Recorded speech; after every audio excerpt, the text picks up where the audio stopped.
Well, good evening, everyone. I'm Ariel Cates. I'm the Director of Programming at Village Preservation. I'm so glad and grateful that you're all here with us this evening. Just a quick bit about Village Preservation. We have been documenting, celebrating, and fighting for the preservation of Greenwich Village, the East Village, and NoHo since 1980. We work to expand and extend landmark and zoning protections and stop inappropriate development while also encouraging appropriate development in our neighborhoods. We host roughly 75 programs a year, all of which are free and open to the public. Our events are meant to illuminate the cultural and architectural heritage, history and depth, and the value of preservation in our communities. Village Preservation is a nonprofit membership-based organization, so your involvement and support mean the world to us. You can learn more at our website, villagepreservation.org, and please consider becoming a member or making a donation if you're able at villagepreservation.org/donate. So just a little bit of Zoom protocol. Please feel free to use the chat to say hi, tell us where you're joining from, or to raise any issues or thoughts. If you have questions specifically for our speakers this evening, please, if you can, use the Q&A function. It just helps me to keep track of your questions, which you can submit at any point during the talk, and we'll get to as many as possible. All right, protocol over.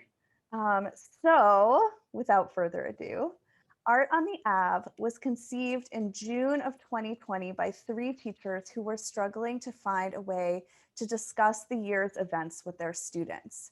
They thought about art and its ability to provoke dialogue.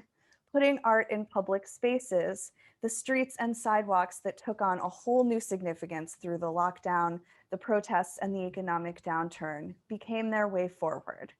Working directly with gallerists and showcasing the work of local artists, which are available for purchase, Art on the Ave was born, and now it has come to our neighborhoods. We are so glad to be taking a virtual look at this wonderful project and are thrilled to be joined by Barbara Anderson, Susan Davis Eley. Eley. Thank you. I should have asked you. Okay, okay. Everybody does it. Mark Kleinman, Norma Krieger, Mark Vanaglia, and Paula Bermudez from Art on the Ave. We are also joined by my brilliant, wonderful colleague, Director of Research and Preservation, Sarah B Natman, who will speak to us a little bit about the architecture and history of the buildings, which are now displaying the art on the Aves. So I'm gonna start by sharing a short video.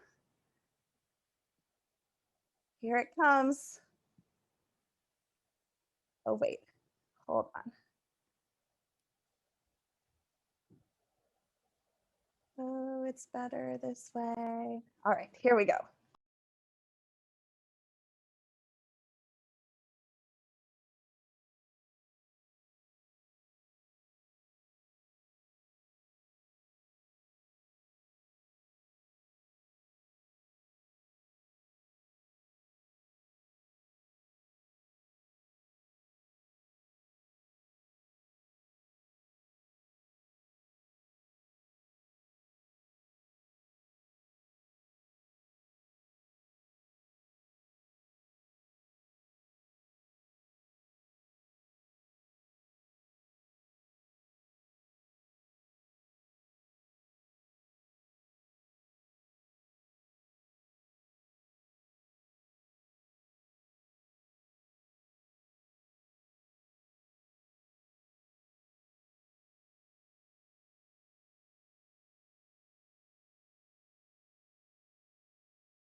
Yay. That was great. Yeah. All right.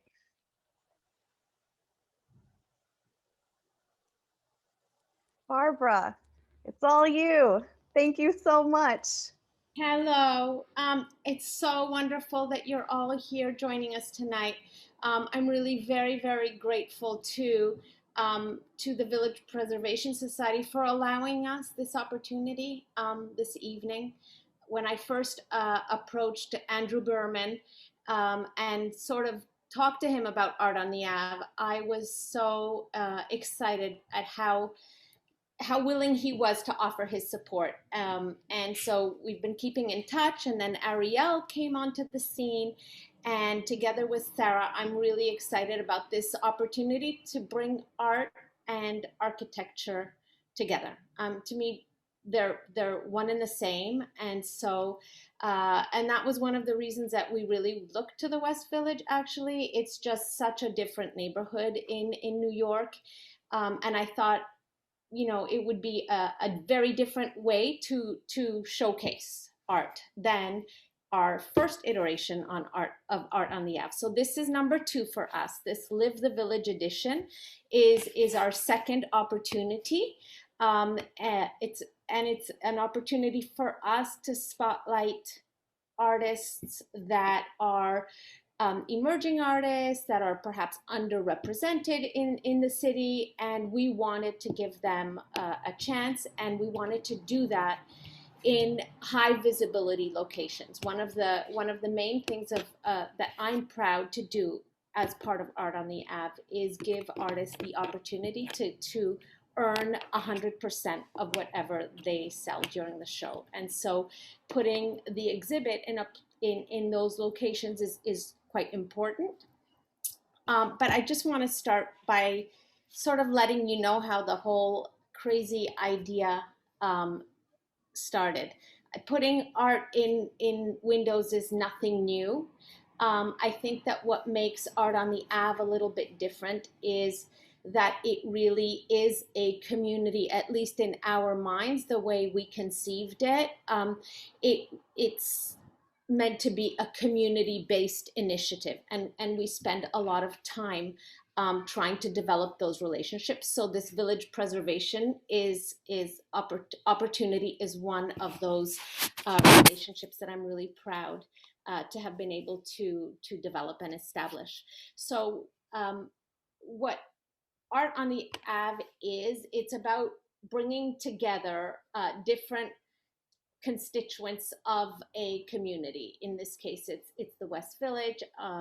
It was the Upper West Side before. And that means we want to bring together local artists. And we're very, very picky about having artists that really are New York local. We don't make it specific to the area necessarily, though we do make a real effort to reach out to the areas that we work in.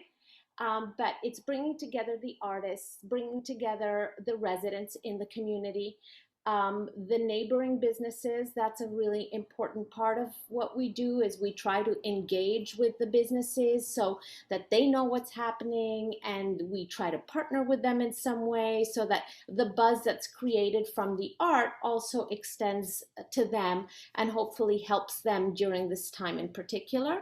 And I don't want to forget about the property owners, because without the property owners, there would be no Art on the Ave. So we appeal to their generosity and their kindness, because I don't pay to use that space. I make all kinds of promises that I keep. I only go in twice, to install once and to remove at the end. I clean their windows. I clean them again if I need to. And I really try to bring their space attention in every way that I can. So that's what I give them. And it's probably nothing. Obviously, it's nothing to them. So I really am extremely grateful for those property owners who agreed to let us do this. The idea was actually conceived in Canada, to be frank. We are both teachers, my daughter and I, and we were teaching virtually, and at the same time, So last year at this time, there was no art on the Ave, certainly not on my radar, nor was it on my daughter's. But then June happened, and the murder of George Floyd and all of the Black Lives Matter protests that ensued, together with, I think, the general feelings of malaise and honestly kind of a depression almost that happened because of the pandemic and the lockdown. All of it kind of came crashing together. And I think of that, the idea was born because there were really two choices for me at that point. I could sit there and languish over the fact that I couldn't see my children last summer, that I couldn't do what I normally would have done, that I hadn't been able to finish my school year the way I would have liked to with my students, or I could try to do something. And I guess that's where the idea kind of kicked in. My daughter had done something similar in the mountains of British Columbia, on a very small scale, on a very small main street. But I saw it and I said, oh, that's really great, Jackie, that you're doing that. She said the gallery had closed, and so they had asked to use this space to display art.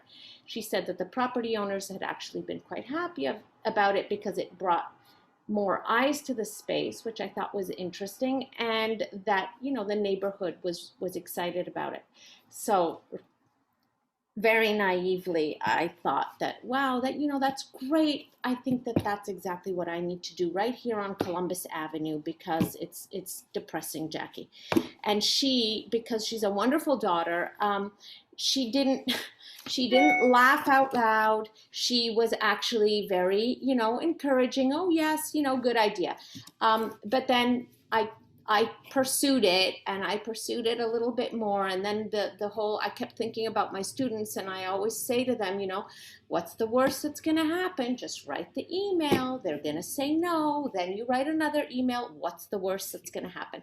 And so that's how it kind of got going. And Jackie soon realized that I was not going to let it go.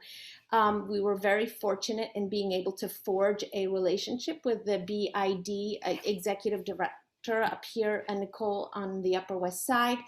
And she, appreciated what we were trying to do, and she saw that there was an actual plan, and she supported it. And so from there, the idea really did take off. But essentially what we wanted to do was create this gallery walk, so that instead of walking by, for rent signs and papered up or boarded up shop fronts, the residents would be able to see and appreciate and admire and talk about the art. The theme for the first art on the Ave was the art of healing. And I think that at the time, it's what we were all trying to do. That one ran from November to January. And the theme for the call for West Village is awakening. And Susan's going to talk to that a little bit later. I'm just sort of going to finish off by saying that project happened, to be 100% honest, probably because we had no idea what we were doing. And because we had no idea what kind of obstacles we were going to encounter. And so that sort of made it possible, because, we would get to it and we'd, okay, well, let's problem solve. What can we do here? And someone, inevitably, so many wonderful people helped us along the way, would point us in a direction. Sometimes it was a different direction, but it didn't, we kept going and overcoming all of these obstacles. And I don't know that if we had really known what we were doing or what we would face, we would have actually pursued it. But we did, and with this help, we made it happen. And I just want to end, before I introduce the people who are really important in this project, I want to end with a story, because it really struck me, and it really is the impetus for my deciding to go ahead and do another one. And it was somebody who came to pick up a piece of art, and they came with a bottle of champagne. And they were so excited to come and get this piece. and the artist met them so that they could enjoy this glass of champagne and celebrate the art going to its new home. And the new owners, a couple, said to me, you know, we are so excited. We've never bought art before, but we kept walking by it, and we noticed it. And then the next day we came by and we had coffees, and we just stopped and we just talked about it. And then the next day I brought my friend down, and then every day I would go and see this piece of art, and eventually I just knew it was mine. And so to me, that was just really it was such a very heartfelt reflection, and it really resonated with me because I always have been someone who appreciates art. But I'm also a very busy person. I have 4 kids and I teach full time, and I'm a little hyper. You probably can see that already. And so I don't go and seek it out because I don't really have the patience to stand in line and wait for the ticket. And I don't really always, you know, have the patience to stand and look for as long as I should. And so then I always feel guilty that I'm not doing it justice. So putting art on the street in a place where it's accessible to anybody ended up being something that I'm very proud of. So thank you for coming tonight, taking time to come and listen to our little Art on the Ave presentation. Thank you to Andrew, Ariel, Sarah for hosting us, and thank you so much to the people who you will hear from now, who are the actual art on the Aves. I'm going to pass it on to one of our curators. They're both here. Norma and Susan have been an invaluable help. Susan is going to speak to you first. Thank you.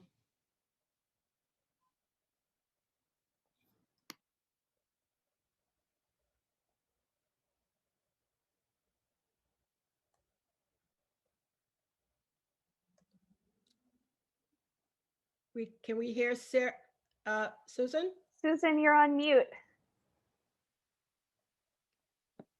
I didn't realize that. I don't know how that happened. Hi, again, I'm Susan Davis Eley, and as a member of the Art on the Ave NYC curatorial team, I'm really happy to be here this afternoon. This has been such a fun project to work on, along with Barbara, her daughter Jackie, and my art business partner Norma.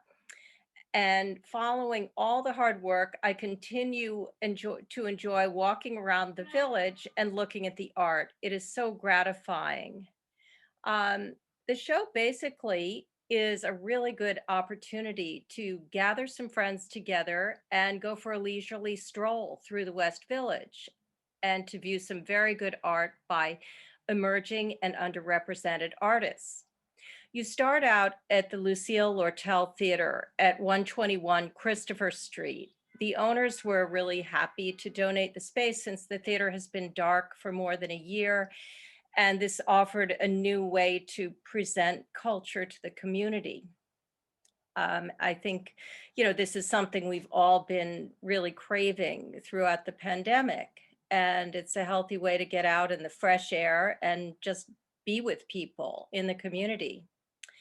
And the theater itself makes a very impressive flagship because there's some marquee and there are multiple windows where you can read about the Art on the Ave story and learn about the sponsors who made this all possible. And when you're there, be sure to take a picture of the map, which you can see on your screen, so you don't get lost or you don't miss any of the 31 artists at the 14 different locations. The show really meanders around the neighborhood. It's mainly in the vacant storefronts, but also in a few established businesses who are interested in art. Contesta Hair Salon on Hudson Street has, I think, 4 artists showcased there. And then 7 for All Mankind Jeans, and also the Arc'teryx outdoor clothing store, both on Bleecker, have art in their windows. When you are viewing the art, look for the QR code next to each artwork. click on it with your camera's phone and listen to the artists telling their own unique stories. The owners of the Lortel Theater specifically requested the work of underrepresented BIPOC artists. And we have 4 colorful images at this location. There are 2 painters, 1 photographer, and a digital artist. You can see them in the doors that, serve as windows, and you can see the map and the signage at our flagship. Across from the Lortel, there's another mini gallery, which is what they feel like with their 8-foot high walls and the lighting on each artwork. This is 121 Christopher Street across the way. So you can see the work of Paula Bermudez, who is featured here tonight. She's with us, and also Joseph Lauro. And after that, you can move on to Hudson Street and view 3 storefronts plus Contesta Salon, then wind up Bleecker Street, where you will see more art, and then end the journey on West 4th Street. So I hope everyone enjoys their art-filled adventure, and it's a lot of fun. So yeah, enjoy.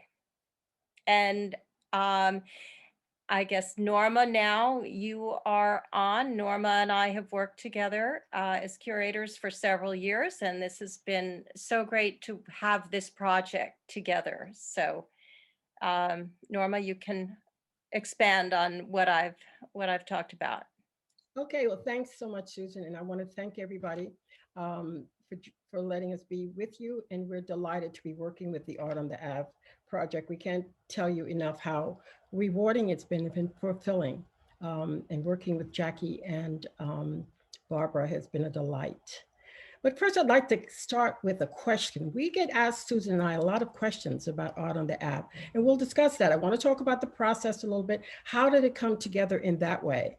And I'm curious to know how many of you that are here tonight have been able to see Art on the Avenue exhibition and experience how art transforms communities. Have you been able to see that for yourself and witness how partnerships work?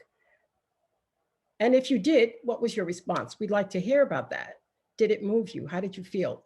And if you didn't, you must go. So please do all of those things. Let us know how you feel about it, and go again and bring your friends. So I want to talk a little bit about the process. And we've been asked a lot of questions. So basically, I'm going to ask the questions of you too, maybe, because you may have some of those same questions. And some of the questions are, how did this happen? How did it come together? And Barbara did address that. She told us her story. And again, it's really a story of engagement. And she's a person that connects people. She connects communities. And it's a perfect example of partnerships. It's a stellar example of partnerships and regeneration. So let's talk about the phases. There's about 3 of them. And one of them is not really spoken about, and that's the hard part. Before the art, what happens? And what happens is we get to meet someone like Barbara and Jackie, who are visionary and fearless leaders. And what they did was they had this great concept, and I never saw 2 harder working people. They made it happen. They got people to cooperate. They went into the community and they spoke to the business owners and identified locations. So at this point, I want to say kudos to Barbara and Jackie, the leaders of Art on the Avenue. Thank you. And so let's talk about the art process. Another thing that people ask Susan and I is, how do we identify all of these vibrant, creative people in the New York City community? Well, a lot of it wasn't really that hard. We started out with a great foundation based on the success that they had with the prior exhibition, the Columbus Avenue. They really had a great database of talented New York artists. So we had a great foundation to start with. And from there, Susan and I reached out to broaden the scope. We wanted to make sure no one missed this great opportunity. And we wanted to amplify the mission of the Art on the Avenue, diversity and inclusion, underrepresented and emerging artists. So we really dug deep. And where did we find them? Well, we found them in a lot of different places. our own portfolio as art curators, artist groups, artist studio housing, and our membership group, which is the Association of Women Art Dealers, called AWAD. We went to art colleges and art schools, and as chair of the Pratt Institute Alumni Network, we also reached out to students and alumni alike. There was a lot of word of mouth, art schools and high schools, women's artist groups. And out of that, we have this really great exhibition that you will see today, and you'll see some of the art this evening. And then we come to the selection process, which is about the second phase or third, however you might rank it. But curatorially, what we did was we selected artworks that best interpreted the awakening theme through their artist statement and the imagery that spoke to us in the most powerful way. A lot of them had compelling stories to tell, some were more subtle, but each one interpreted it quite differently. And it meant something different to each artist. Some was discovery, others were political, some were spiritual. But throughout of that, we looked at it through the curatorial lens. And from there, we looked at it aesthetically. We looked at it through the lens of composition, color, style, and again, the criteria, were they emerging? Were they underrepresented? We wanted to make sure those people, those voices were heard. And so we ended up with about 20% photography, but paintings really dominated the exhibition. They really spoke to us. And there was a mixture of abstract and figurative art. And so we're really proud of the work, the artist, and the community. And we're really pleased to be working with Art on the Ave and presenting all of this New York City talent. It's just a joy. So thank you.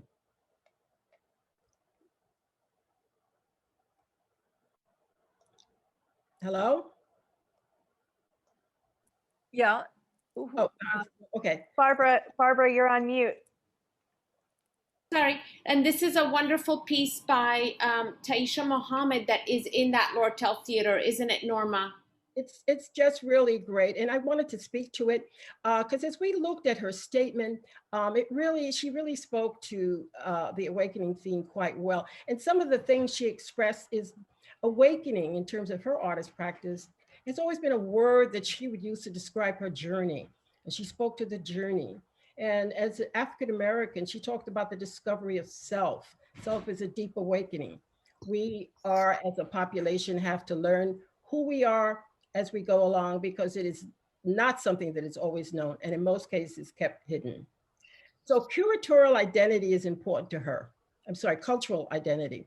Discovery and awakening embraced her history. So she says she's a product of her community, and her community helped her identify and connect with true self. So we want to talk about the work itself. And if you could look at this spectacular work, it's reflected in her work, all of the things that she identified with. And Susan and I thought it was a moving piece, a striking African influenced narrative speaking to cultural identity, which I identify with as well as an African American. And she had a story to tell. If you look at the piece, you see there's a story going on there. It's visually rich in Black culture with powerful pandemic masked, faceless figures. Who are these people? Is this our global community? We're thinking. The shapes together symbolize a bond. We see a family. I think it represents community. And we really like the details of the African designed fabric and clothing that informs the canvas, the backgrounds, and most of the space. And it's full of symbolism. And I think it's informed from many cultures. And it really, to us, presented a real tapestry of warmth.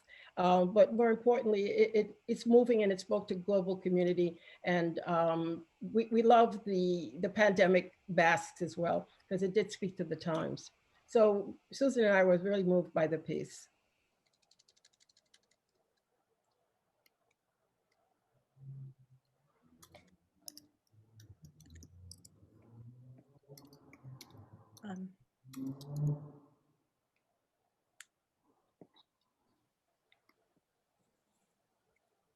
Thanks, Norma. You're welcome. Should we move now to Paula? Yes, that'd be great. Thank you.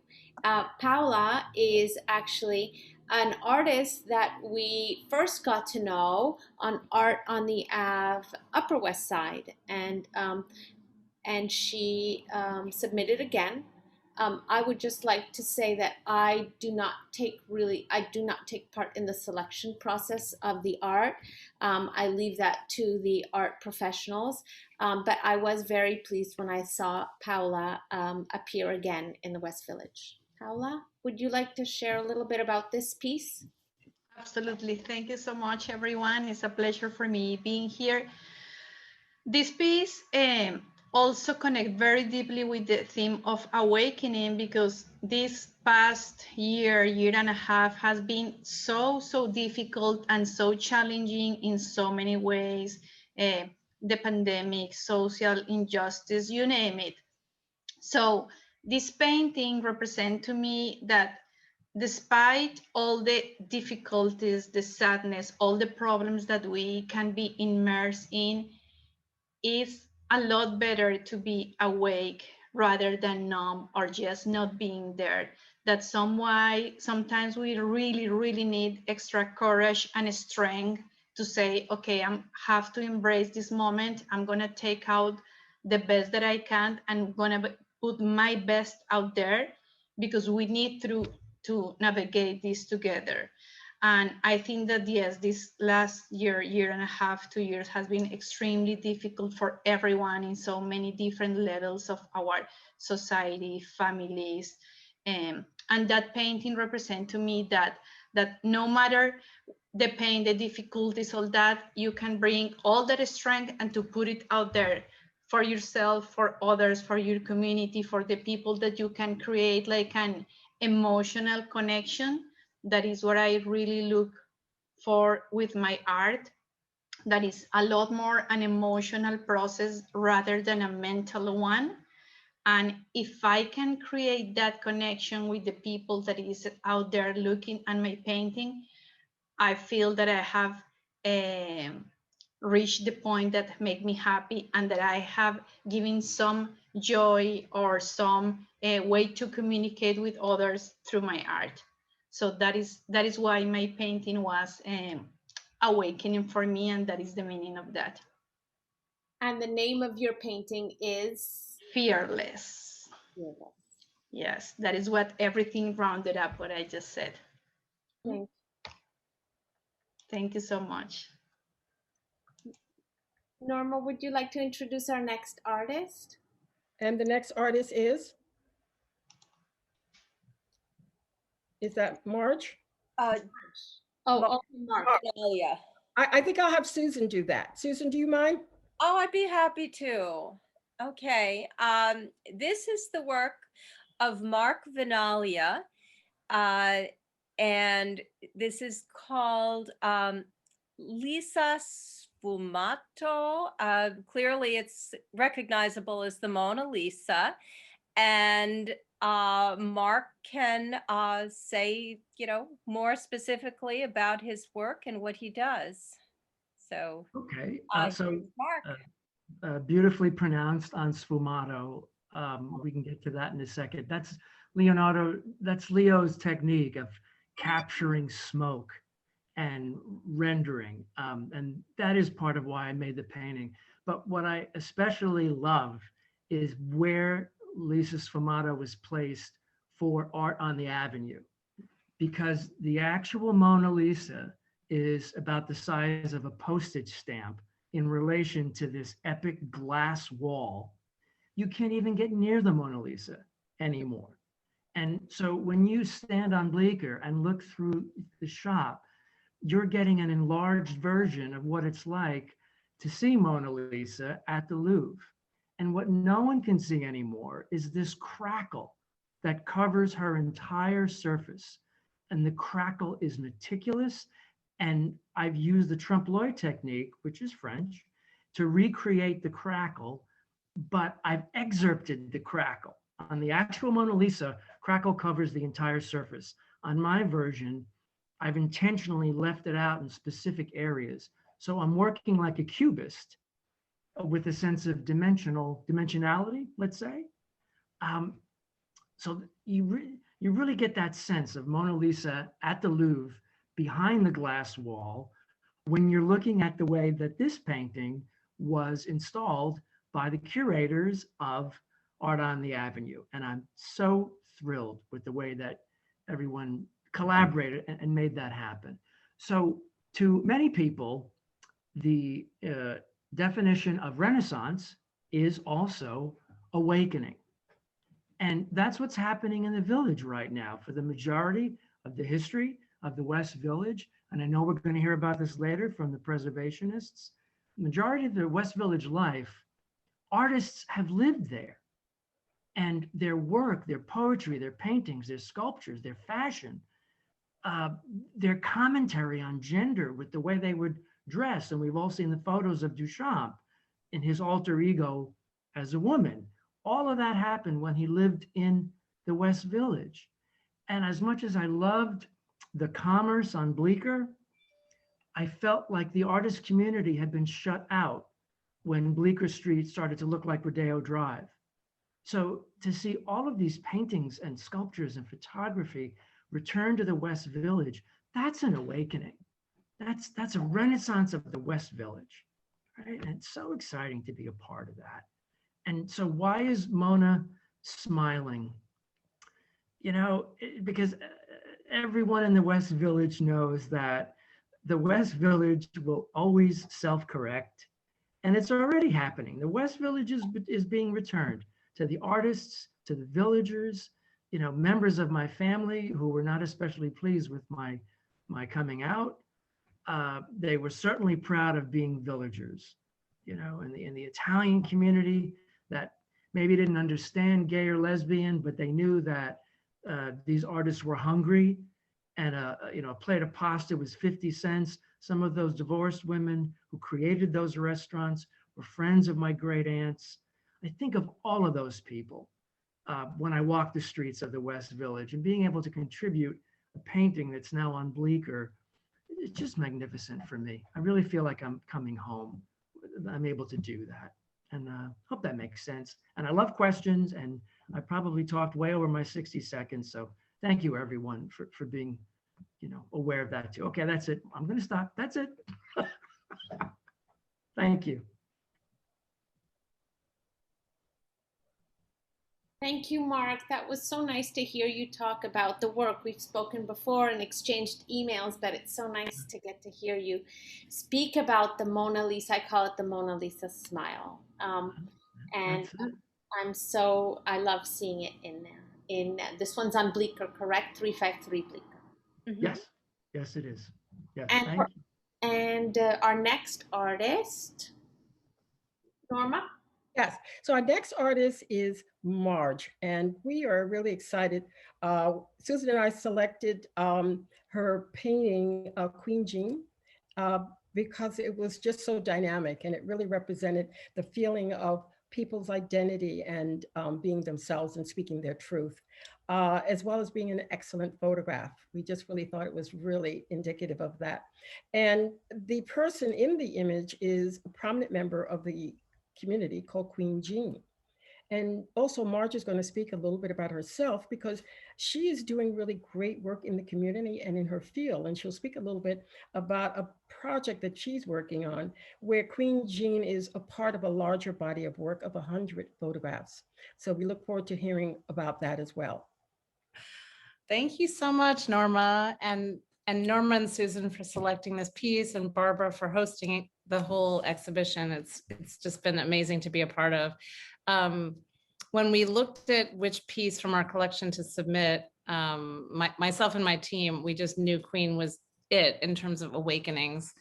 And I'm just thrilled to be a part of this. I'm a native Brooklynite, but I grew up going to the Village all the time. Go shopping on 8th Street, flip New York, meeting at the Barnes and Nobles or the B Dalton on the corner. Yeah, so I photographed and interviewed Queen for Stoop Stories, which is my documentary storytelling project that shares stories from New Yorkers all across the 5 boroughs.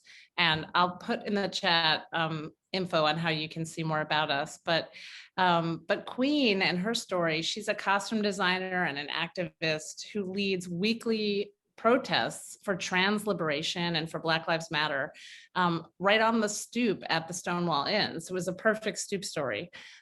We usually go to people's homes actually for stoop stories, and it's really embedded as an environmental portrait in their, their home space. But this is one of her homes. She's preaching. It's also, a stoop is also a platform for protest or performance. During the pandemic, we saw people out there playing music and banging pots for essential workers. So the stoop plays many roles in New York City. So Queen is out there protesting still over a year later, every Thursday, right now, actually, starting at 5 p.m.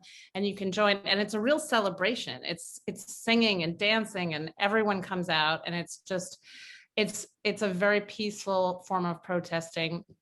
And it really is, the Stonewall Inn has such a historic presence in the West Village. It's a significant spot. Marsha P. Johnson had led the protest back in 1969, and here Queen is like picking up where she left off. So she really inspired me. I mean, she says she leads with radical love. And she literally is waking people up with her leadership. So it was just an honor to do this. And as Norma said, Queen is one of hundreds of stories we've produced across the 5 boroughs. We actually have an exhibit coming up with our collection at the Brooklyn Children's Museum, opening on May 22nd. And it's to inspire kids to tell stories with their families throughout the city. And we're really excited. So I'll put some links about it in the chat, but I'm excited to hear about, how architecture and art kind of connect, because our project is a lot about sense of place, and it's sort of a perfect marriage. So thank you.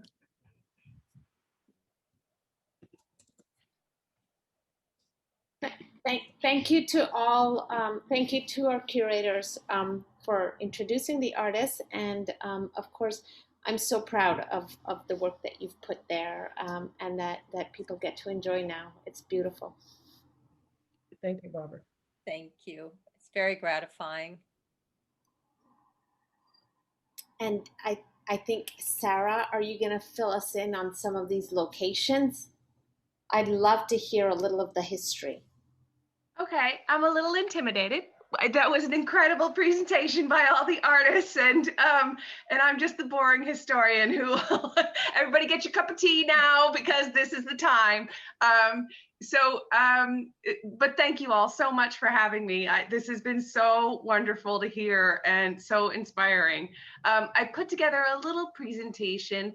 I was told that to speak a little bit about the history of Bleecker Street, which really is very reflective of the development of Greenwich Village, and also focus in on a few buildings. So I put together a little presentation. Let me try and share my screen and do that. Whoops.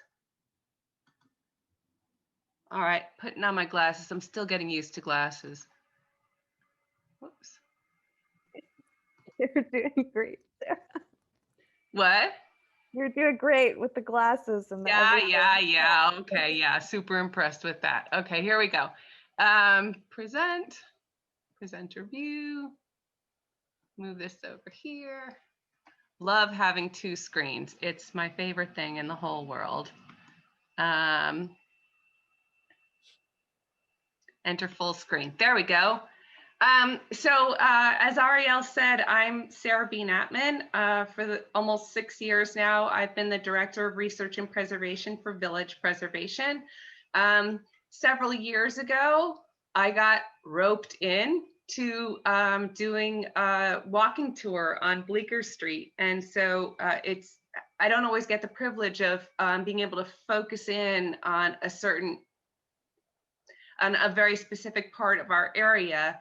Our area is huge. I mean, we've got 6,800 buildings almost that we're advocating for, and trying to keep track of the history, and making sure that proper protections are in place for them. So it ended up being a really special treat to be able to focus in on Bleecker Street. And when I did study it, and again, for this presentation, I was asked to give a little bit about the history of Bleecker Street and the surrounding areas, and then a surrounding area rather, and focus in on a few buildings. When I first started looking into this, there was a couple of things that stood out to me about Bleecker Street when I reviewed its history. First of all, federal houses. Those are buildings that were built primarily between 1790 and 1835, are seen throughout this district, which really speaks to the early development of this street. And, you know, we've all been talking about, how can we not, about COVID. Greenwich Village initially developed as a result of the fact that there were disease epidemics happening downtown, and people were coming up here to the country temporarily at first, and then ending up taking residence here. Bank Street is named because Bank of New York moved up here temporarily, again, because of the diseases that were happening downtown, and ended up taking residence here as well. The second thing that stood out about Bleecker Street is that it has a long tradition of stores located at the first floor of the houses. So this was lined originally, you know, with single family, or maybe there were two family houses, but it was typical that there were stores at the first level. This was not something you saw on the side streets, but on Bleecker Street, this is where that happened, and it continued throughout, you know, the next couple of centuries. So these were the things that struck me when I started looking at it. If you look at Bleecker Street, it runs all the way from the Greenwich Village Historic District, which was designated in 1969, through the Greenwich Village Extension, which, oh goodness, was in the 2000s, through South Village, and all the way over into NoHo. The section of Bleecker Street that runs south in Greenwich Village between Bank and Carmine was originally named George Street. In 1818, it was changed to Herring Street, possibly, most likely, named after a landowner named Herring in the village. And in 1829, it was changed to Bleecker Street because it was an extension of existing Bleecker Street, which ran east-west below Washington Square, and that was named for Anthony Bleecker, who was a former landowner in the area.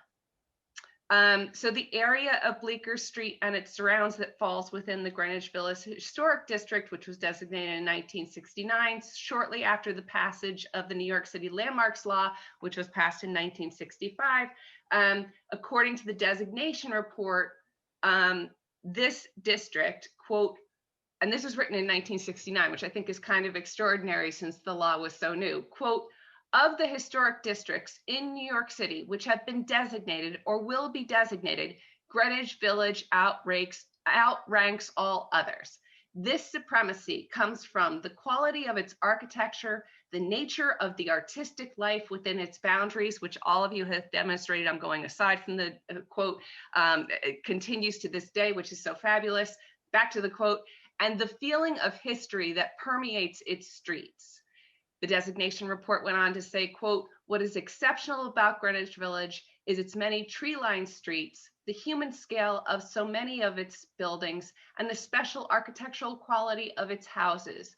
Because of the nature of its development, there are many homogeneous rows of houses built by investors, designed in the most attractive styles of the periods in which they were constructed. Unfortunately, that retains to this day. So to give you an idea of how old this thoroughfare is, this is the map from 1854, which shows houses on Bleecker between Amos Street, which is now West 10th Street, and Christopher Street.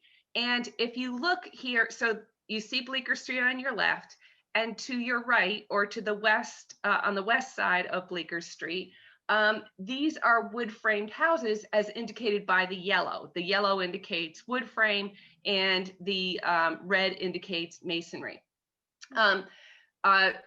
Gosh, Sarah, why are there wood frame houses? Doesn't that pose a fire hazard? Yes, that does. The first effective ban on wood frame buildings in Manhattan took effect in 1816 and applied to the area below Canal Street as the city grew north, because I was talking about the fact that people are moving north initially to escape disease, and then they end up taking residence. As it grew north, so did the ban on wood frame houses. By 1849, the ban area was extended to 32nd Street. And by 1882, no wood frame houses were allowed below 155th Street.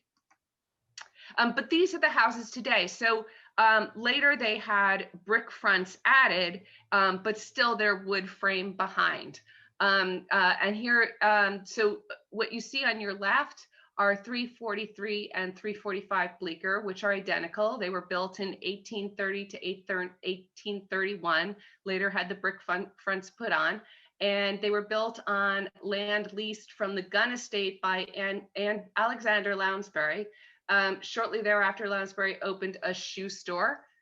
How glamorous. I love shoes. On the first floor of his residence at number 343. Again, that speaks to the whole thing that it was typical that storefronts were at the first level. Both have brick fronts in the Flemish bond. Flemish bond means that the brick alternates between the long side and the short side. You can see it sort of lends a diamond pattern to the brick building. When Bleecker Street, sorry, in the upper right corner is 329 Bleecker Street, northeast corner of Christopher Street. It shows the current photo as well as the 1960s designation photo below. It's also known as 93 Christopher Street. It is also a frame construction with a brick face in the Flemish bond, which was constructed sometime between 1802 and 1810.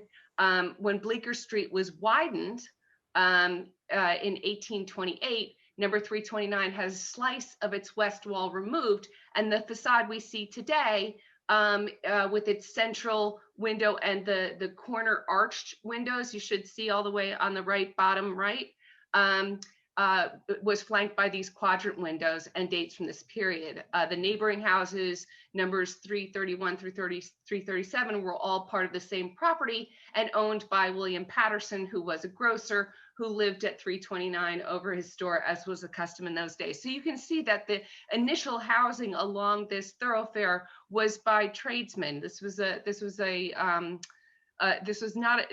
a posh area. It was middle class, you know, local people. We just came across this actually. Lorraine Haynesbury, playwright and writer, lived at 337 Bleecker Street. Oh heavens, I see a typo, forgive me. She of course was the first African-American female author to have a play performed on Broadway, and her best known work was of course A Raisin in the Sun, which highlights the lives of Black Americans living under racial segregation. So I was asked to speak, as I said, about several buildings in the area. Someone's already mentioned the Lortel Theater, showing some of the beautiful art that was shown. This off-Broadway playhouse at 121 Christopher Street has been known to showcase a large mix of plays, benefit performances, meetings, and readings of all kind. The Landmark Theater was formerly known as the Theater de Lys. I'm sure I'm mispronouncing that. The facade of the theater today does not reflect the rich overall history of the site. In fact, who knew? The theater was converted from two 19th century row houses and rear stables dating back to 1868. Before becoming a motion picture house and theater, the two homes were owned by a rug and carpet merchant named Jeremiah Dimick. Shortly before his death in 1896, Dimick was shamed in the New York Times with other property owners for creating unfathomably terrible housing for lower class tenements who had moved into this area as the demographics changed. His rear stables at 121 and 123 Christopher Street were converted into housing, piling 14 to 10 tenements in each respectively. This whole site would later be converted into a motion picture house called the New Hudson Theater around 1913. And then in 1932, the Dimick family no longer owned the property, and the theater would change hands several times as the Hudson Playhouse, the Theater de Lys, and then finally its current owner, the Lucille Lortel Foundation. Now we move to 573 Hudson Street.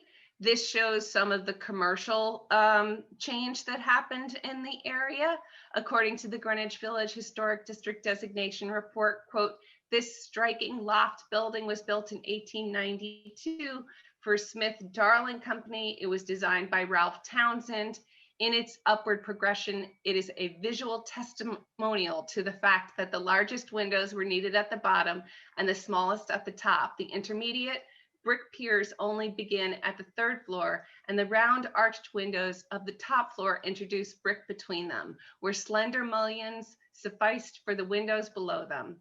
By the 1890s, the cornice was already being eliminated, unfortunately. That's my comment, not theirs, by some of the more progressive architects. Here, Townsend is essayed a Romanesque revival scheme with terracotta panels set between the paired vertical ribs, crowned by stone coping at the gable. So this is the terracotta spandrels that they were talking about. And you also see them here below the cornice. Census records indicate that Ralph Townsend was born in New York in 1854. His father, named Ralph Townsend, was also named Ralph Townsend, was a builder. And by 1881, the younger man was listed in directories as an architect, although his education or apprenticeship is unknown. This shows both from the 1880s on, Ralph Townsend lived in the Upper West Side, and his earliest childhood and his earliest identified commissions are the Portsmouth and Hampshire here at both 38 and 46 West 9th Street. And this shows both the current pictures of these buildings, as well in the black and white, it shows the 1960s designation photos. And this, I was able to find in the real estate record and builder's guide, the original new building permit right here for this structure. And this is the 1940s tax photo. This is a rare building for Ralph Townsend. Most of his buildings were up on the Upper West Side. He only had several in Greenwich Village. So currently at the location of 351 Bleecker Street is a 1903 Renaissance Revival new law tenement, which was designed by Hornberger and Straub. And, but it is the former site of the Zion AME Church. This is the site of the third home of the Mother Zion African Methodist Episcopal Church, the founding congregation of the Zion African Methodist Episcopal Church, and the very first Black church in New York City, founded in 1796. In 1864, AME Zion sold their church on Church Street and purchased this over on Bleecker Street, which was a former Dutch Reformed church at 10th and Bleecker. Interestingly, the church was farther west than most histories placed the majority of the Black population in the village at that time. A New York Times article from 1870 details an inclusive celebration of the passage of the 15th Amendment at this location, which gave Black men, of course, the right to vote.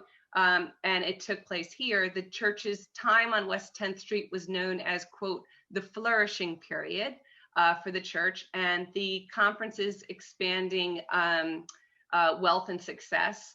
The church moved from here to Harlem in the early 20th century and was replaced by the tenement building that I just showed you in the previous slide. After 1904, it moved from Columbus Avenue before finally settling on West 137th Street, where it remains to this day. The church is still referred to as Mother Zion for its role in originating and launching the entire Zion AME movement.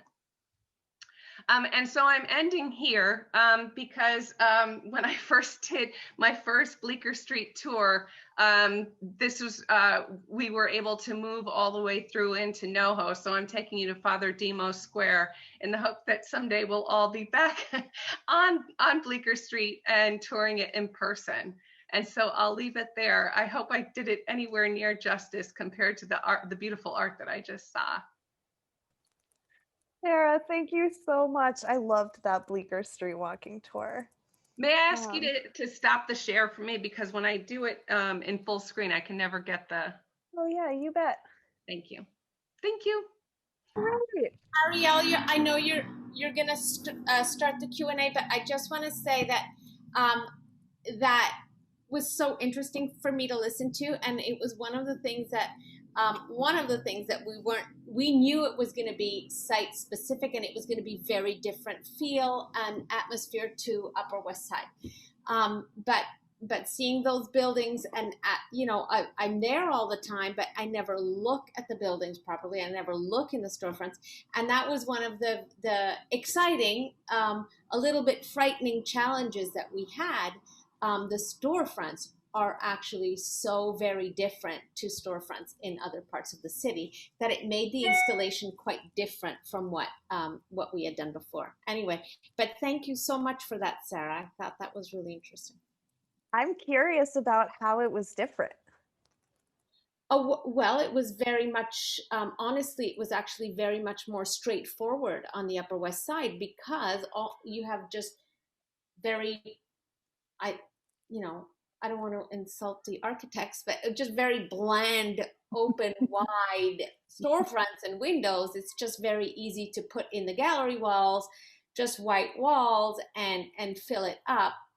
What we found in the West Village was that in many of the stores, we couldn't even really fit the gallery walls, and they're only really 2 feet or 4 feet, but we either couldn't fit them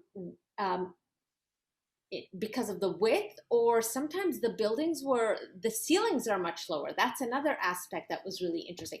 Anyway, it made it much more exciting in the end. I think there was one picture in the little film where you could see us at the end of the second day of installation, and all our eyes are literally closed. I think we had actually tried to do a smile at that point, but it was actually an exciting installation. But yes, the architecture, it makes a big difference.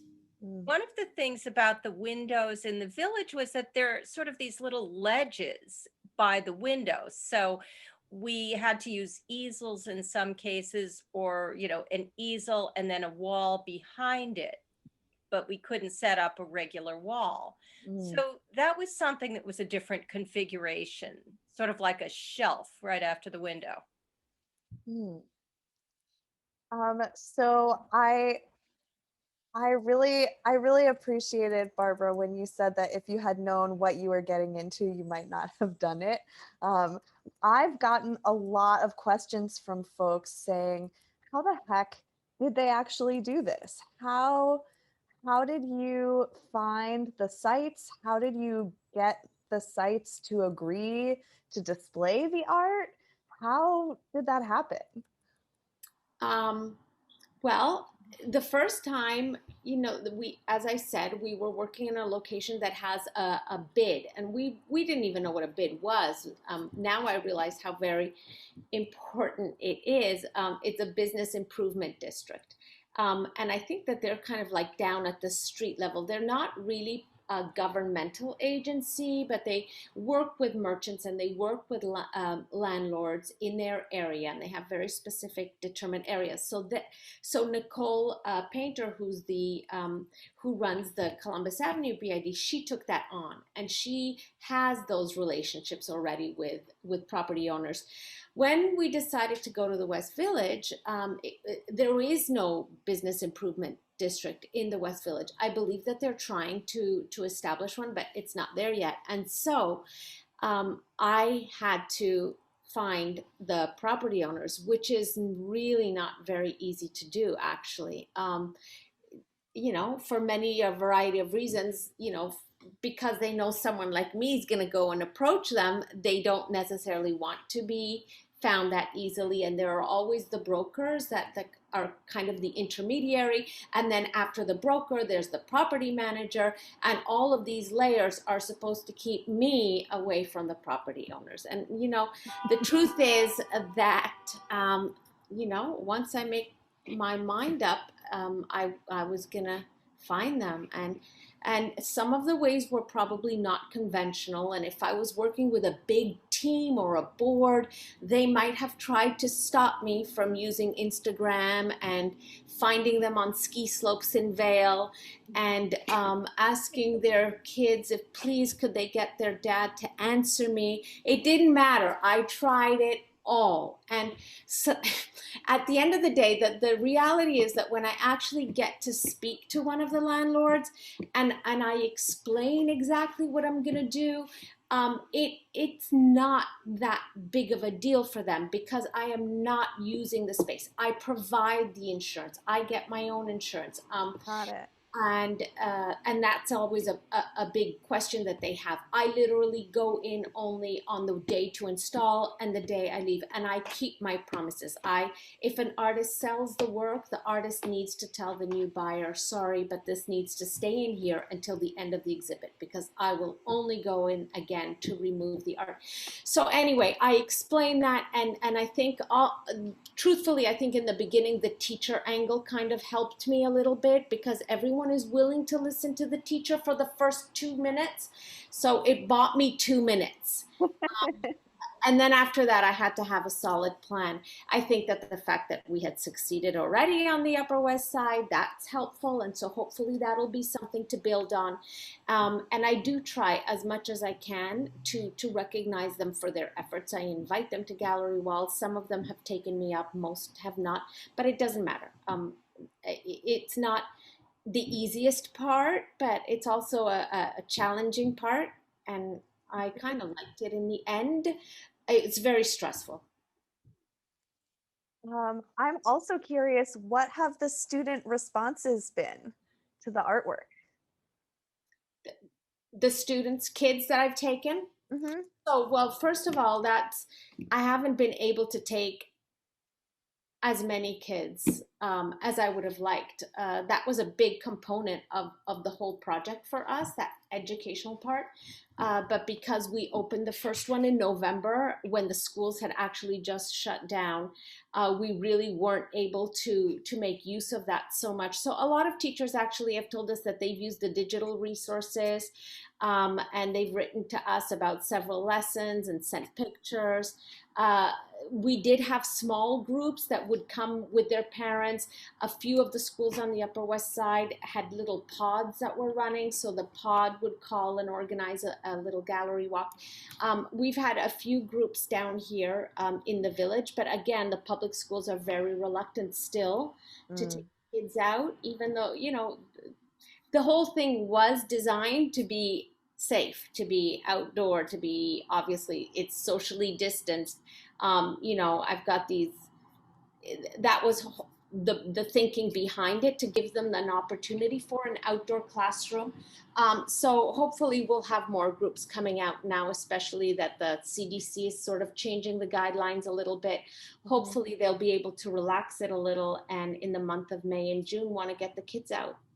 Yeah. Yes. More children in the streets. Deborah is curious about the insurance and how that happened. I know it's a pretty technical question, but if you have any illuminating information about that. Yeah, so the first time this relationship that we forged with the Business Improvement District helped in that regard because they handled the insurance for us. When it came to the West Village, that was one of the very first hurdles we had to overcome. And that's, at that point, the only way I could really do it was to get my own insurance. So I hastily formed something called an LLC. I'm not quite sure. I haven't read fully what I actually formed, but there it is. And with that LLC, I called someone. I actually got a recommendation for someone who does event insurance. And so they helped me and they talked me through exactly what I would need. And so that's how that happened. That's so great. And we had a question, which Barbara, I saw you answered from the Q&A, but I'm wondering if Susan or Norma, if either of you want to speak a little bit more to the selection process for the art that was submitted. How many submissions did you get? What did that process look like? How did you pick? Sure, I'll start. Norma can continue. First, we had 130 submissions, and we knew that we were only going to have room. Initially, we weren't sure because Barbara kept gathering storefronts to use. So we thought we might only have room for 20 to 25 artists, and we ended up with 31. Wow. And so that was good. But it was very hard to eliminate, and we looked at the work. We thought, does this look like Awakening, first of all? Do we like it? Is it appropriate? Some of the work wasn't, and we didn't realize it at first, but we thought, oh, no, children can't see this. So, it had to be good for public art. And so it had to meet certain criteria, the theme, the imagery, the colors, there were certain size limitations, but it couldn't be too small or it wouldn't have any impact. And so we winnowed it down. The three of us would meet on Zoom. Norma and Barbara's daughter, Jackie, who did all this from her home in Western Canada.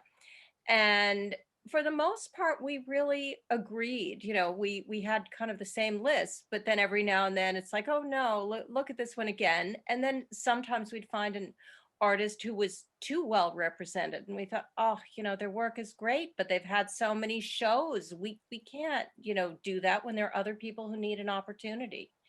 So that's how it occurred. We finally got it down to the right number. And I mean, we're just so happy with, all the artists, and think there was a lot of talent to choose from. We were fortunate. Norma, do you want to? Not much. You said it very well, but definitely it was basically curatorial first. Did they interpret the theme, and then it was the aesthetics, and finally, did it move us and did it tell the story? Because we wanted to make sure other people felt the same. So it really had to be compelling, and did it really move us?